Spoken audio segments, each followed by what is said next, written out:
como nuestro invitado de hoy, que ya nos presenta Juan Aguirre, nuestro hombre en Eusko Ikaskuntza, institución con la que hacemos este espacio. Arratsaldeon, Juan. Arratsaldeon. Opa. Me da la sensación de que ambos dos le conocéis a nuestro invitado de hoy desde hace muchos años. Algo. José Luis. Arratsaldeon. Tantos años fuera, pero la huella aquí la te has dejado profunda, como ves. Bueno, espero que no sea de dinosaurio, pero bueno, creo que algo sí he dejado. Algo. No, José Luis, no, de dinosaurio no. Estamos hablando de José Luis Raimon. Eso es, José Luis Raimon, escenógrafo, director de escena Portugalujo, un veterano del teatro vasco, fundador del Teatro Estudio de Bilbao, de la Escuela de Teatro de Guecho, licenciado en la Universidad del País Vasco en Bellas Artes, máster de investigación y creación en Bellas Artes por la Universidad Complutense de Madrid y con estudios superiores en Polonia y Holanda. Es un Raimon, como se le conoce en la profesión, pues bueno, ha firmado centenares de puestas en escena profesionales como escenógrafo y también como director, y además es un hombre con gran vocación docente, que ha impartido cursos por todo el mundo sobre su especialidad, el espacio escénico y la escenografía, y además desde hace 26 años es profesor en la Real Escuela Superior de Arte Dramático de Madrid, y además preside, por si fuera poco, la Asociación Española de Artistas Plásticos de Escena. Entonces, en estas jornadas que habéis mencionado al comienzo, el viernes a las 11:30, en la Fundación Bilbao Arte, José Luis Raimon va a hablar sobre las posibilidades de la ciudad como escenario teatral. Bueno, y es que si recordamos que hace un par de años, en una entrevista, el director de escena Juan Carlos Pérez de la Fuente recordaba que el teatro nació en la calle y que de alguna manera se debe a ella, y que efectivamente, a diferencia de otros géneros de arte urbano, el teatro tiene tras de sí una historia milenaria vinculada al espacio público. Yo no sé qué le sugieren estas palabras a José Luis Raimon justamente en el rato anterior a que pronuncie su charla. Bueno, buenas tardes, buenas tardes, Raimon. Pues, hombre, de alguna manera la tradición oral ha venido siempre desde las plazas, por lo tanto la gente se juntaba en las plazas y nos contaba las historias ya a la gente que tenía a su alrededor, por lo tanto ya podíamos plantear que esas historias formaban parte de la teatralidad, ¿verdad? A la hora de contar historias. Más tarde eso ya se fue subiendo en peldaños y se fue colocando en podiums, ¿verdad?, en escenarios, pero más o menos toda la realidad y la tradición oral pues viene de la calle, de lo que pasaba en la calle. Incluso antes, José Luis, igual quizá en torno al fuego, quizá el teatro nació en torno al fuego, a las hogueras primigenias, ¿verdad? Pues hombre, en el momento de que se juntaban para contar historias de lo que estaba sucediendo entre ellos en la ciudad donde podían vivir o en las tribus donde vivían, estaban ya narrando sus problemas. Esas maneras de contar los problemas, pues bien sea con ficción o no, formaba parte ya de la narración. Sin duda. Y José Luis, te invito a que echemos una mirada así un poco nostálgica a aquellos tiempos del teatro independiente vasco. Uy. Cuando grupos, recordarás, como Cómicos de la Legua, Mítico, Orain, Donostiarra, Cobaya. Ya más tarde, más jóvenes fueron los de Bequereque. Bueno, estos intentaron aplicar la consigna que lanzó el mítico Living Theatre de Nueva York, que pasó por Bilbao y por San Sebastián en el 67 y dejó una huella impactante en muchos de los futuros teatreros. Estos de Living decían: el teatro está en la calle pertenece a la gente. Liberad el teatro, liberad la calle.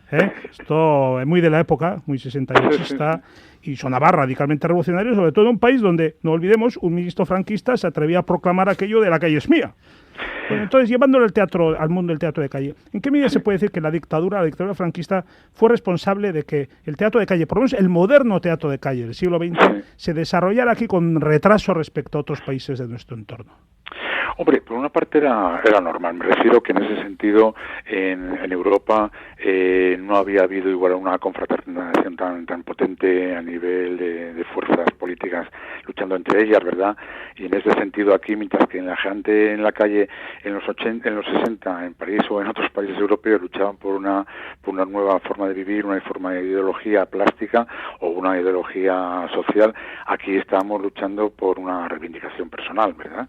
Y entonces eso sí que de alguna manera la calle aquí se ha visto mucho más retardada, porque también se ha prohibido muchas cosas. De hecho, nosotros, por ejemplo, en el año 79 quisimos hacer la mascarada de Lamiaco, que era la primera vez que después de la muerte de Franco se intentaba montar ese tipo de planteamiento, y se tuvo que ir al registro civil a plantear de que íbamos a sacar unas 4 máscaras, ¿verdad? Es decir, que de alguna manera la calle sí aquí siempre ha ido más tarde que en otros sitios a la hora de contar historias, ¿verdad? Ahora que hablas del 79, yo creo que hubo una experiencia decisiva para el teatro vasco, que fueron los encuentros de Lekeitio de aquella época, donde actuaron impartiendo un curso los daneses de Lodin Teatret, otro grupo legendario del entonces denominado Tercer Teatro, y bajo su influencia algunos grupos vascos empezaron a trabajar, lo decías tú también ahora, con grandes máscaras, con zancos, con plataformas espectaculares, pero mover todo aquel atrecho antes y después de la función era agotador.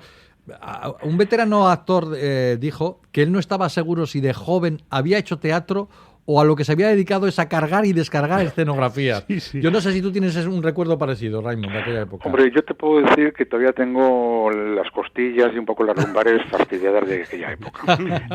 Es decir, que el Teatro Estudio, también que nacimos en los años 80 en Bilbao, pero pertenecíamos a esa generación del teatro independiente y claro, las giras correspondían el ir con todo cargando, descargando, yendo hacia un sitio, hacia otro, terminabas de montar el escenario a las 8 y a las 8 empezabas a actuar, terminabas de actuar y tenías que descargar todo y montarlo otra vez. Es decir, sí ha formado parte del quehacer, de lo cotidiano. Ahora yo, por ejemplo, en las escuelas de dramático les veo a los alumnos y los alumnos vienen como una necesidad, como que todos vienen a trabajar en los teatros nacionales, ¿verdad? Podríamos tocar algún día llevar una silla. Sí, aquel teatro de furgonetas llevaba, teatro de furgoneta, ¿eh? Oye, ¿y cómo se hacía además? Entonces no había micros inalámbricos ni nada, todo era voz en grito en la calle. No había nada, absolutamente, pero nada. Es decir, que lo único que podías hacer es que también ahora la gente, con eso de los cursos de voz y el micrófono, se está trabajando menos la voz y menos la proyección del teatro, del actor en el espacio, cuando quieren proyectar textos, ¿verdad? Entonces utilizan ya muchas veces ya los micrófonos para poder proyectar, cuando antes lo hacíamos a pelo. A mí me irrita el teatro con micro, reconozco que eso debe ser un poco antiguo, pero me irrita. Me irrita profundamente. José Luis, dices que España, esto es una idea que te he captado por ahí, que me parece muy interesante. Dices que España es un país con tradición de teatro de palabra. Sí. A diferencia de la vasca, que es una cultura menos oral y más de expresión física, pues mediante el baile, las coreografías, incluso los ritmos musicales, etcétera. Explícanos esto y qué repercusión tiene a efectos del tema que nos ocupa hoy. Mira, por lo general aquí hay una tradición oral debido y producida un poquitín por toda la dramaturgia del siglo de oro español, entre una de las historias que estamos contando. Por lo tanto, la tradición sí ha ido más en función de la palabra, de contar historias a través de la palabra. Pero bueno, si lo cambiamos un poquitín a la historia de Euskadi a la hora de plantear las artes de la expresión o artes escénicas, y en las artes escénicas introducir la danza, sí podemos plantear que, como nos decía Barandiarán y otros antropólogos euskaldunes, que nos decían que el vasco se había empezado a expresar antes con la danza que con la palabra, ¿verdad? Y de hecho, pues es en Euskadi es el único sitio donde en todas las poblaciones, pequeños, grandes, hay grupos de danza que están contando y siguen narrando y todo ese juego que ha tenido la relación de la danza con la expresión. Incluso la nueva danza contemporánea está evolucionando muchísimo más también aquí debido a toda esa expresión que tienen ya de base, que se tiene de base. Bueno, informamos a nuestros oyentes, por si no lo saben, que los principales creadores plásticos de la escena se dan cita cada 4 años en la Cuatrienal Internacional sobre Escenografía, cuya última edición se celebró en Praga. Precisamente sobre lo que allí se pudo ver trata tu charla de este viernes en Bilbao. Entonces, ¿podrías ya apuntarnos cuáles son las dramaturgias europeas punteras en este tipo de teatro urbano? En estos momentos el concepto de escenografía tradicional del decorado, de la colocación de ambientación en un escenario, por una parte está desapareciendo, puesto que han ido apareciendo otras formas de contar historias a nivel espacial, entre ellas la calle, el trabajar en la calle, el diseñar los performances, el diseñar espacios, el trabajar desde otra perspectiva que no sea la palabra sino la imagen. Eso ha ido obligando poco a poco en las últimas décadas a ir creando otros espectáculos o otras maneras de ver la plástica en la escena. Entonces, la Cuatrienal de Praga lo que hace siempre es un poco, se juntan 70, 80 países y se plantean siempre un poco lo que va a ser el futuro de los siguientes años, las siguientes investigaciones espaciales y por dónde tiene que ir.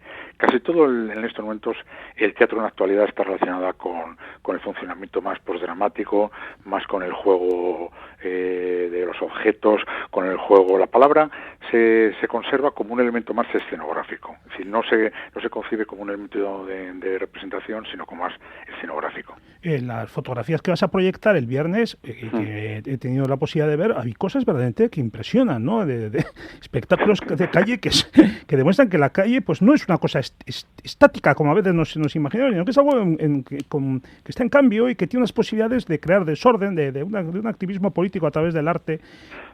¿A ti qué es lo que más te ha llamado la atención? Porque tú has viajado mucho viendo este tipo de espectáculos, estas performances. ¿Qué es lo que más te ha llamado la atención? A mí me sorprende siempre mucho cómo el espectador recibe todo eso, porque es muy importante también. Y entonces ahí te das cuenta un poquitín cuáles son los niveles de espectador y los niveles de cultura en los espectadores para que puedan entender o no puedan entender las nuevas tecnologías o las nuevas formas de expresar, ¿verdad? También nos han enseñado que tenemos que, a todo lo que vemos hay que darle un porqué y no nos dejamos llevar. Y yo siempre les digo a la gente, bueno, pues es como si vas a un museo y tú no conoces a un artista y te tienes que dejar llevar por todo lo que te produce ese arte, ¿verdad? Bueno, pues igual también en la calle y lo que pasa en la calle tiene que pasar a hacer lo mismo. Hay cosas que son más reivindicativas, que son más activistas y entonces esas tienen un objetivo muy determinado y otras que son más lúdicas o más expresivas, y entonces también hay que dejarse llevar por esos lados. Oye, ¿y el futuro del teatro en la calle por dónde crees que puede ir? ¿Cuáles pueden ser los derroteros nuevos que puedan marcarse? En estos momentos la gente está muy cercana a lo que pasa en la sociedad, lo que tiene a su alrededor, y eso no puede, de alguna manera no se puede olvidar, entonces tiene que ser un poquitín crítico. Entonces está una mezcla de un teatro colaborativo, de un teatro participativo con la sociedad, pero también al mismo tiempo con lo lúdico, ¿verdad? Entonces es igual el crear conciencia a través de lo lúdico. Bueno, pues el jueves y el viernes en la Fundación Bilbao Arte, Ciudad Ficción, Espacios, Arquitecturas y Estéticas Urbanas del Cinema Paisaje. A partir de las 10 de la mañana, conferencias, ponencias, coloquios y mesas redondas. Y nuestro invitado, José Luis Raimon, hablará el viernes a las 11:30 de la mañana. Félix, quiero mencionar a los, porque hay detrás varias instituciones que participan en la organización de estas jornadas, pero quiero mencionar a los que son el alma mater y que están haciendo un trabajo estupendo ya desde hace años, que son Luis Bilbao, Amaya Lequerica Beascoa y Susco Vivas. Efectivamente, hay que recordar los nombres que hay que recordar. Muy bien. Pues nada, José Luis Raimon, un placer charlar contigo. Casco, muchas gracias. Y te damos la bienvenida otra vez a tu casa, evidentemente. Sí, no la he perdido, como el otro día le decía a Juan, yo no he perdido el norte, he perdido igual el norte climatológico, pero no el norte. José Luis Raimon, gracias. Hasta la próxima. Juan, hasta dentro de 15 días. Dentro de 15 días.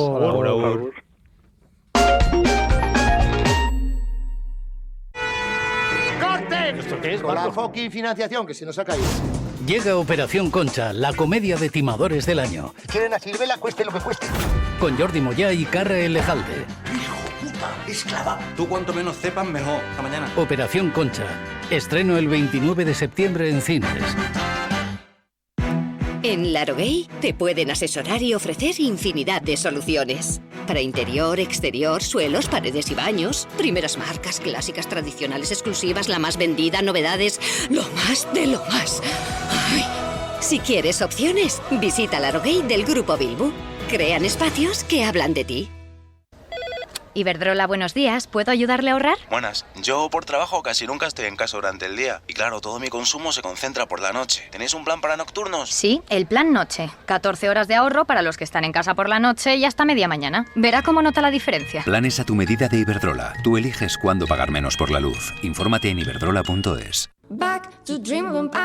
Mondragon Lingua organiza en Oñati y Donostia el encuentro Rock Komunikazioa con Gorka Urbizu de Berritxarrak e Isaro Andrés. Rock y sensibilidad, música y lenguas. El 5 de octubre jueves en Kulturetxea de Oñati y el 6 de octubre en Koldo Michelena Kulturunea de Donostia a las 7 de la tarde.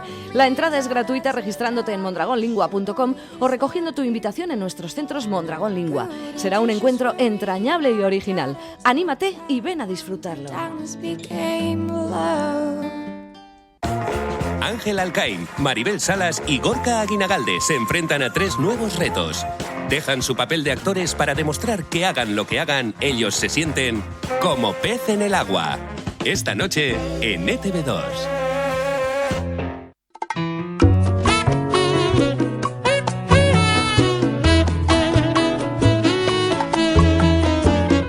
Islandia, donde no se sabe y se pregunta.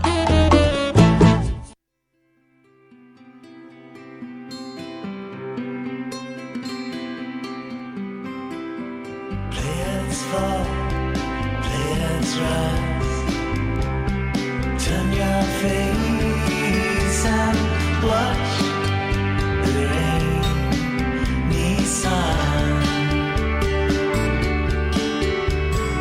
Dancing through the night. Find the line we'll climb.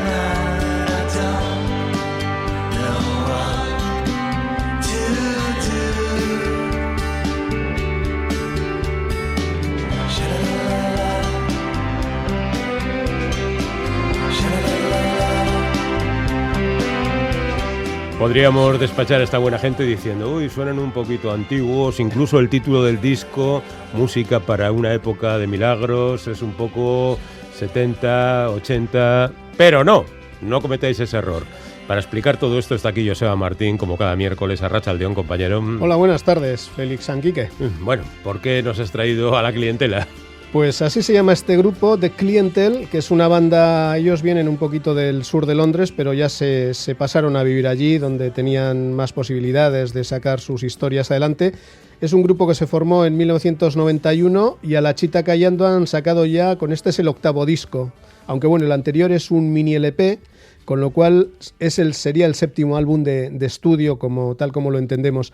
Y es una banda que gira sobre todo en torno a la personalidad de su líder, Alasdair MacLean, que por una parte toca la guitarra de una forma excelsa, con un toque que a mí a veces me recuerda a Tom Verlaine de Television, ese toque muy personal, y luego la voz, con esa sonoridad que tiene, pues la consigue poniendo micros que en principio están destinados a los amplis de guitarra y demás, bueno, estos típicos trucos un poco de estudio. Y entonces, entre una cosa y otra, y esa sonoridad, esa producción de pop así con bastantes elementos que van apareciendo, da al final un sonido muy, muy personal y muy interesante. Uh-huh. Bueno, ¿esta gente la conocemos por aquí? Pues creo que no han venido nunca, porque de hecho, o sea, como Tom Petty, vale. Eso es, el anterior disco que fuese mi LP, que eran no sé si 7 o 9 canciones, no llegaba el EP completo, es de 2010, o sea que se han pasado 7 años en otras historias.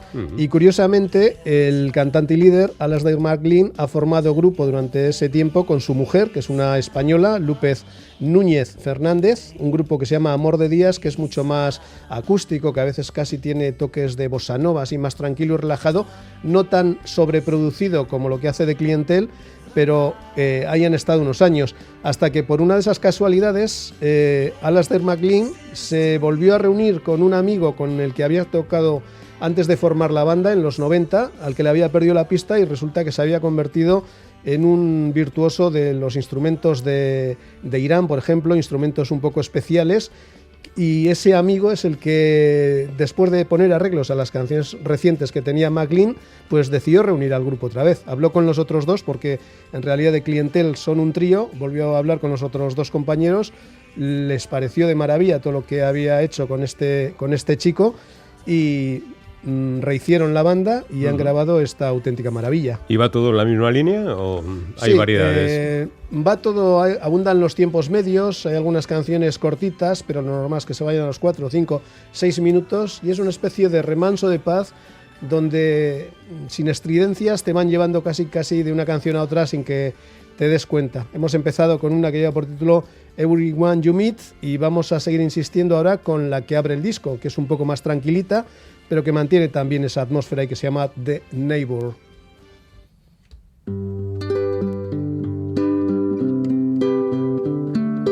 Evenings in conjures the park, and now out of the dark, in a dream I followed you home. The crowd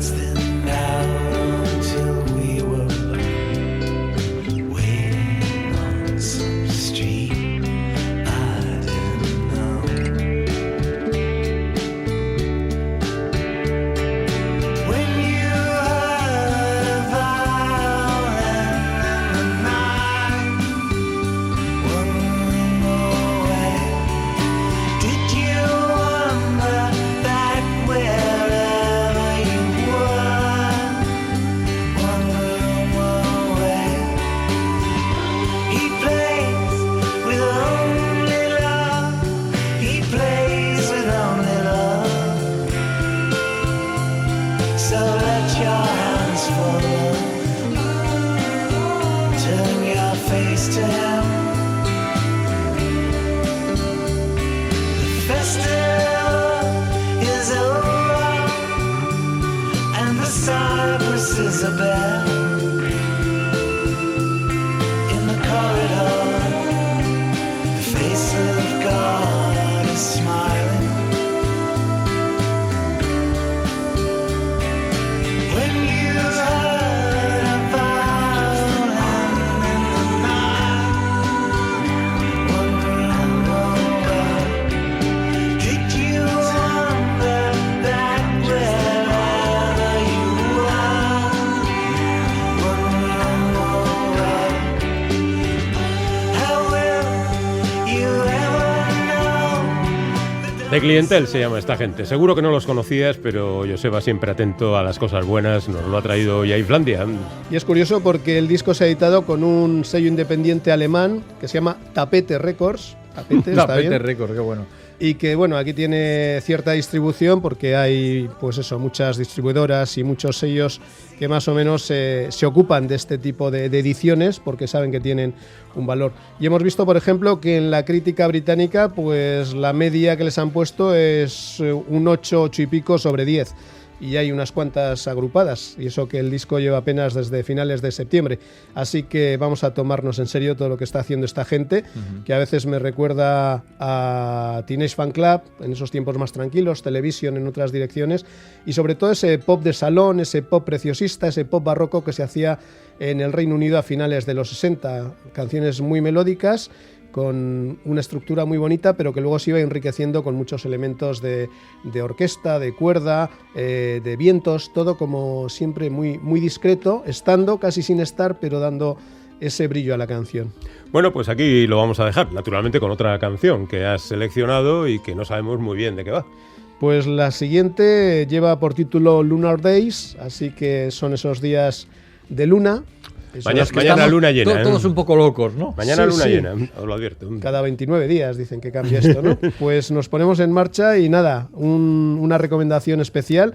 Si encontráis el disco de The Clientel, yo creo que merece la pena. Music for the Age of Miracles, el título general. Vale, muy bien, Joseba Martín. Nosotros nos vamos ya, os dejamos con esta canción que me parece una hermosa manera de terminar el programa del día y os citamos para mañana a las 4 y unos minutos, cuando termine el boletín de noticias. Aquí estaremos. Agur. Agur.